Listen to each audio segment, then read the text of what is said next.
Hi, I thought I'd just do a quick rundown on how to remove the anchored graphic elements from the table of contents because they get pulled in when you create the table of contents, and your kind of chapter section heading gets separated out from your chapter section name, um, and all of that can be handled pretty quickly.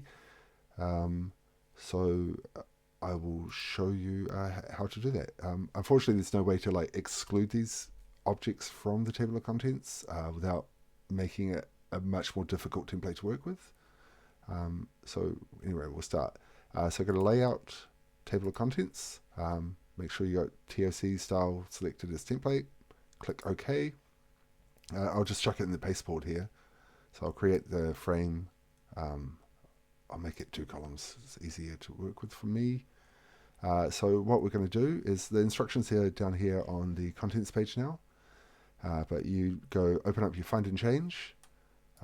And what we want to do is make sure you got grep, and then select this text frame and and select everything in it, and make sure that you've just got selection. So you're not searching anywhere else.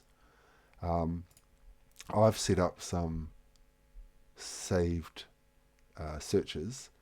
So for the left anchor, you want to put in the chevron, followed by the tilde, then A, and a space in your grep search. And this is on the contents page down here. So you can copy and paste and set that to change to just leave that blank. And then click change all. And that will pull off all of the anchored objects. And then for the second anchored object, the right one, I've saved that there. You want to set it so it is space, tilde, A, and then backslash R, and no space after that. And again, it's down on the contents page. You can copy and paste. And then you want to change that to be a colon and then a space. Or if you prefer N dash or M dash, that's fine. And click change all. And that will pull your chapter and your chapter title together, and that will also still remain an effective PDF bookmark.